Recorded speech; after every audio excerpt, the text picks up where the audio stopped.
extraordinary chemistry, if I put it that way, between the two of you at the Rose Garden. Before the election, you and your wife hadn't sort of socialised at all with the Cleggs, you hadn't had dinner. Is that now going to happen? Is it going to be that sort of relationship? Well, yes, I think we're going to.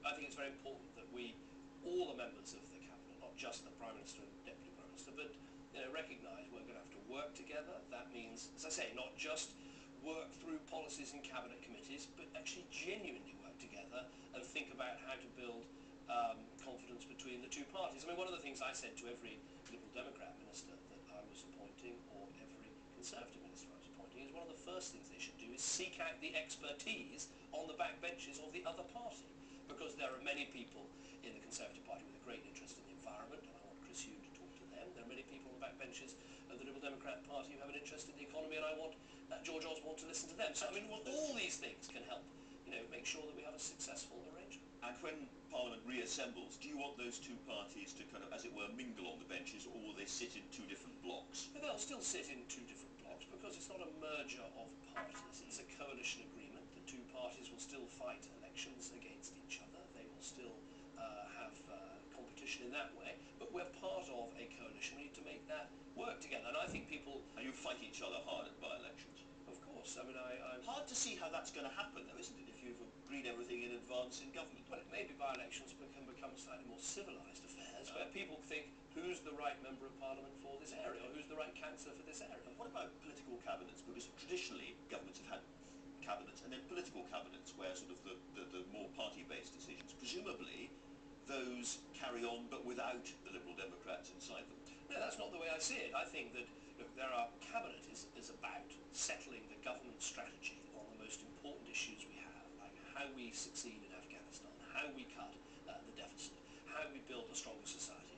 When we want to have a Cabinet that is, and I hope we don't have to have them too often, which is just about how we make the politics work and how we make sure our messages, all that sort of stuff, that should be the politicians in the Cabinet, both Conservatives and Lib Dems. So there won't be separate cabinets just for Conservative? Well, I hope we can, of course, Conservative colleagues will still talk to each other and Liberal Democrat colleagues will talk to each other, but I think we want to try and avoid too much caucusing, as they would say, and I think so far, as I say, the signs are very good on that. Nick Clegg is off talking to his party today, of course. What's your message to him?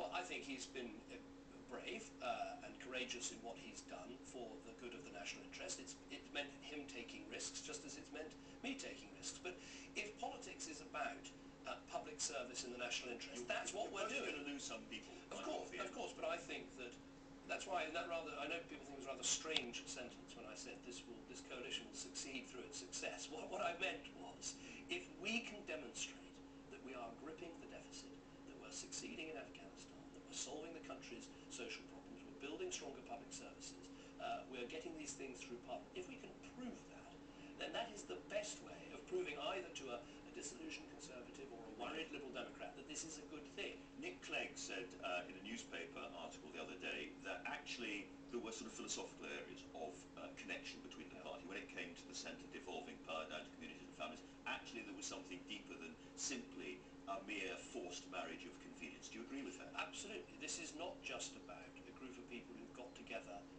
for power, or a group of people who got together because they want to cut the deficit, which we need to do.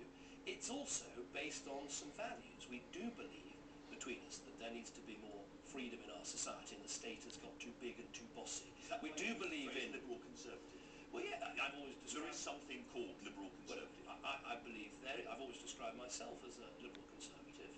Liberal because I believe in freedom and human rights, but Conservative, I'm sceptical of great schemes to remake the world. But let me give you one example, which is the issue of fairness. This is going to be a government of values. Now, we have to cut the deficit, but we've got to take the country with us as we do it.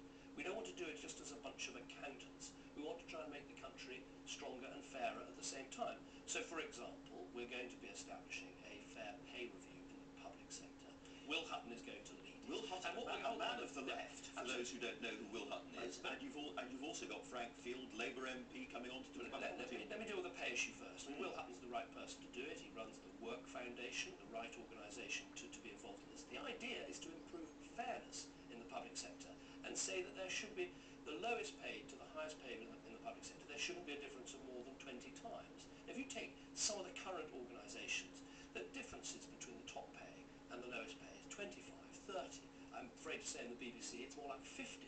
Now obviously the BBC sadly is outside this pay review because you're independent, but I think it's wrong that in the public sector we have such high pay differentials. And I think we can lead by example, and it's a classic example of how you make the country fairer, how you reduce inequality at the same time as cutting the deficit. This is the pay of NHS managers, senior people in the civil service here in Whitehall and so forth.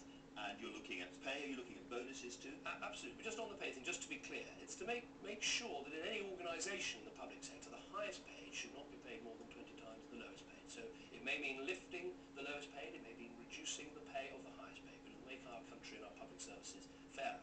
Bonuses is another issue. I'm afraid we are discovering by the day very bad spending decisions that were taken by the last Labour government. They had planned an enormous range of bonuses for civil servants. Now we can't stop them in respect of the year that has passed, but for the future we're going to severely restrict them, cut them by something like 2/3.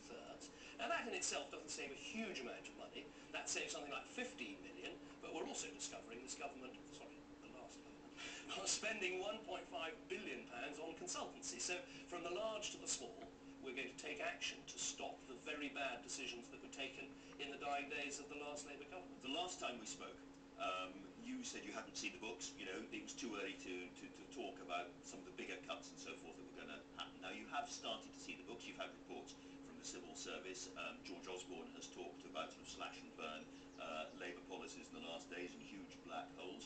How bad is it? Well, we're going to be launching tomorrow, George will be doing this, the Chancellor will be doing this, a proper independent audit of government spending and the government. Well, what you've seen so far? Well, what we've seen so far are just individual examples of very bad practice and frankly quite bad behaviour, spending decisions taken in the last year or so of a Labour government that no rational government would have done. I mean, giving something like 75% of senior civil servants bonuses after everything that's happened in the current year, you know, frankly, that's not a fiscal stimulus, it's a crazy thing to do. So we're beginning to find individual decisions like that. Okay. But an independent audit of this, and it matters. Let me just say though, one thing we have found, and I want to put this on record, is the extraordinary professionalism of civil servants. You know, the transition of one government to another is done very effectively in this country, and all the people who make that possible need to be praised and properly praised. Outside observers seem to say that it is, in the words of one, an arithmetical certainty that you're going to have to raise VAT to 20%.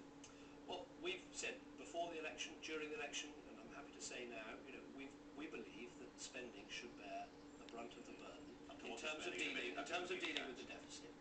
We believe, and we put in our coalition agreement that you know, the proportion of tax versus spend is pretty close to what we were arguing for in the election. So that's not something that we plan to do.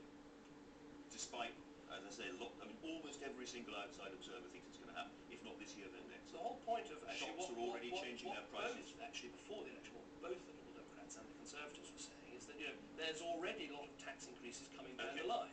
We've agreed with our new partners to stop the most damaging one of that, which is Labour. So in the first 50-day budget, no VAT increase to 20%. Well, you'll have to wait for the first 50 days. You have to wait for the first 50-day budget. Remember, what I've said is we have a proper independent audit by the Office of Budget Responsibility of the black hole that we face. So it could be there in the first budget. Well, you're going to have to wait for the first budget. But we've said very clearly we don't believe that tax should be bearing the burden of this. It's going to be about... People will note that, you know, we're not far away from this first budget. You can't rule out a VAT increase. Well, people will know what I've said. Okay. When it comes to child tax credits, the middle class people who are getting those are going to stop getting those. Well, what we argued for in the election was that families who are earning over £50,000 shouldn't get tax credits. The Liberal Democrats argued that it should be a lower figure, and obviously these are things that are going to have to be covered in a full coalition agreement. One of the newspapers, for instance, Daily Mail, said that they reckon that £1,200 more or less on average for a middle class family is what they're going to be paying.